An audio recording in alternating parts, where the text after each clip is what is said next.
오늘도 제 영상을 시청해주시고 구독과 좋아요 등 피드백을 해주시는 모든 가족님들에게 진심으로 감사의 말씀드립니다. 컨텐츠 제작하는데 정말 큰 힘이 되고 있습니다.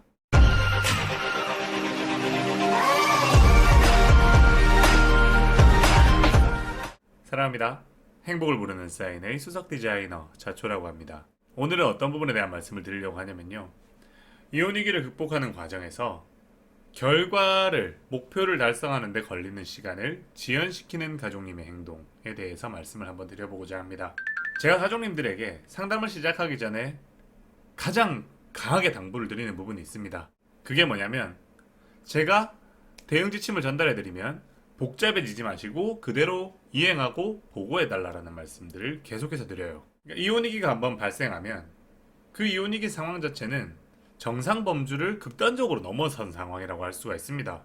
그렇기 때문에 우리의 정상적인 사고에서 나온 그런 대응들이, 행동들이 그닥 효력을 가지지 못하는 일들이 비일비재하게 발생을 하는 거죠. 그렇기 때문에 상황의 특수성에 맞춰가지고 진행들을 해야 되는 게 기본입니다. 무턱대고 진정성을 보여준다고 해결이 되는 게 아니라는 거예요. 상황에 걸맞게, 상황에 필요한 수준만큼의 행동들을 하나하나 누적시켜가면서 상황들을 내가 유리한 방향으로 변화를 시켜가야 되는 과정들을 밟는 건데, 그 중에서 가족님들이 가장 어려움을 느끼는 부분 중에 하나가 상대의 선입견을 흔들기 위해서 이질적인 모습들을 노출하는 과정들입니다. 제가 늘 강조하죠. 이혼을 원하는 상대는 나에 대해서 굉장히 강한 부정적인 선입견을 가지고 있다. 자, 그러면 부정적인 선입견이 있는 상태에서는 내가 전달하는 새로운 정보들이 상대에게는 전혀 영향을 미치지 못하는 상태에 놓여 있다는 걸 의미를 합니다. 자, 그러면 내 행위가 상대한테 영향을 미치지 못하면 내가 과거와는 달리 뭔가 개선된 모습, 달라진 모습, 나아진 모습들을 원고 노출한들 무슨 효과가 있겠냐는 거예요. 그렇기 때문에 무턱대고 노력만 하는 게 아니라 내 노력이 효력을 가질 수 있는 환경을 먼저 조성을 해야 되는 거고요. 그러기 위해서는 상대방의 선입견부터 흔들어 놓고 시작을 해야만 하는 겁니다.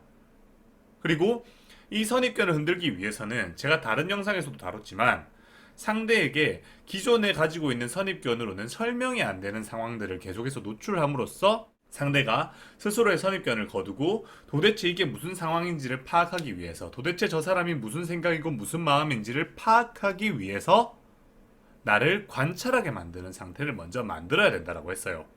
그렇기 위해서는 기존의 상대가 가지고 있는 선입견으로는 설명이 안 되는 행동 패턴, 즉 굉장히 이질적인 행동 패턴들을 상대방한테 노출시키는 과정들이 필수적으로 선행되어야 됩니다. 근데 그 이질적인 행동들은 제가 정해드리는 부분들이거든요. 왜냐면 개인들이 적정선을 잡아서 구상을 하기가 어려우니까. 그래서 저는 정말 심사숙고해가지고 이질적인 패턴들을 하나하나 만들어 드립니다. 뭐 멘트를 바꾼다든지, 뭐 대응 패턴을 바꾼다든지, 대화 패턴을 바꾼다든지, 아니면 대화 타이밍을 바꾼다든지 하는 식으로요.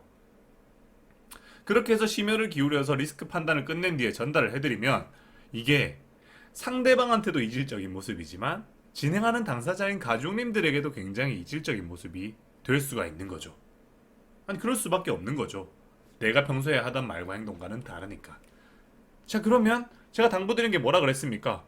그냥 전달해드리면 이행하라, 복잡해지지 말고. 그게 가장 쉽게 가는 길이다 라고 말씀을 드리는데 이 말은 온데간데 잊어버려 버리는 거예요. 그리고 나한테 이질적이니까 이거는 너무 저 같지 않아요. 상대방이 이상하게 생각할 것 같아요. 상대방이 불편하게 생각할 것 같아요. 이건 너무 저 같지 않아서 견디기가 힘들어요. 이행하기 어려울 것 같아요. 따르기 어려울 것 같아요. 라는 말씀을 해버립니다. 그래요. 충분히 그런 감정 느낄 수 있다고 생각을 합니다. 그런데 제가 그런 가족님이 느끼는 이질감까지 배려를 해드리면서 상대의 선입견을 흔들 수 있는 방법이 있을까? 없어요. 상대한테 어쨌든 이질감을 만들어야 되는데 그 이질감을 만든 모습들을 가족님 당사자들이 이행하지 못하면 저만 상상 속에서 문제를 풀어가는 거지, 현실에서는 어떠한 이질적인 영향력도 작용하지 않아서 상황은 그대로 고착되어 가는 거예요. 물론 가족님이 뭐 불편함을 조금이라도 덜 느낄 수준으로 어느 정도 타협은 봐드릴 수 있는데 그 타협을 봐드리는 것조차도 생각해보면 상대방한테 이질감을 강하게 줘야지 강한 부정적 선입견이 흔들릴 수 있는데 아무래도 강도가 약해지면 효력도 약해지겠죠. 효력이 약해지면서 상대방의 선입견이 흔들리는 데까지 걸리는 시간도 당연히 늘어나지 않겠습니까? 어느 정도 가족님들과 그런 이질감들을 타협을 보는 과정을 제가 도와드린다고 칩시다. 그랬을 때 가족님이 그 순간의 불편함은 모면할 수 있지만 전반적으로 내가 목표가 달성되지 않은 현 상황, 그러니까 내가 빨리 벗어나고 싶은 이 상황이 지연이 되면서 받는 데미지들이 제 생각에는 훨씬 더 클 거란 말이에요. 그러다 보면 자연스럽게 내가 상황에 짓눌려서 혹은 진행하는 과정에서 내가 지쳐서 실패로 돌아갈 확률이 매우 높아질 수밖에 없는 부분인 거죠. 그러니까 우린 잘 생각을 해야 되는 거예요. 목표가 있으면 그 목표에 걸맞은 행동이라는 게 있는 겁니다. 그리고 이 목표에 걸맞은 행동을 나는 최선을 다해서 이행을 해야지 목표에 도달하는 속도가 최단 시간으로 단축되는 거란 말이에요. 결과를 얻을 확률도 높아지는 거고요. 즉, 과정도 내 입맛에 맞으면 참 좋겠지만 과정까지 내 입맛에 맞으면서 결실까지 내 입맛에 맞는 경우들이 잘 없다는 게 현실이고, 이 현실은 필요 이상으로 냉정하기 때문에 내가 뭐 어떤 불편함을 느끼든 내가 어떤 사정이든 어떤 상황이든 그런 사정과 상황을 봐주지 않는다라는 겁니다. 내가 한 행동, 그 행동이 절대적으로 영향을 미치고 결과를 낳는다라는 거예요.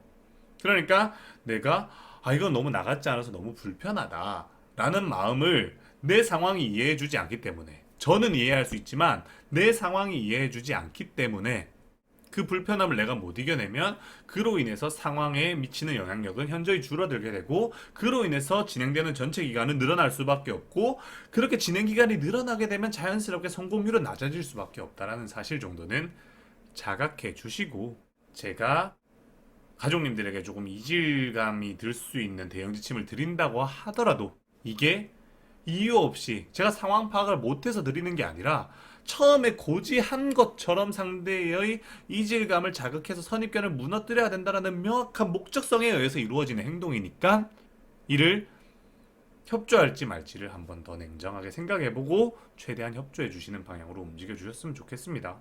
이 정도 설명은 드리잖아요. 선입견을 흔들어야 된다. 영상을 통해서도 강조해드리고 상담을 통해서도 강조해드리고 그러지 않습니까? 아시겠죠? 저는 불필요한 군더더기들을 가족님들에게 권하지 않습니다. 필요한 행동들만, 그것도 최대한 안전한 정도의 수준으로만 전달을 해드리니까 불필요한 의구심으로 본인을 괴롭히지 마시고 한번 한 발 한 발 나아가 보셨으면 좋겠습니다. 오늘은 여기까지 하는 걸로 하고요. 또 다음 시간에 가족님들에게 필요한 내용으로 찾아뵙도록 하겠습니다. 감사합니다.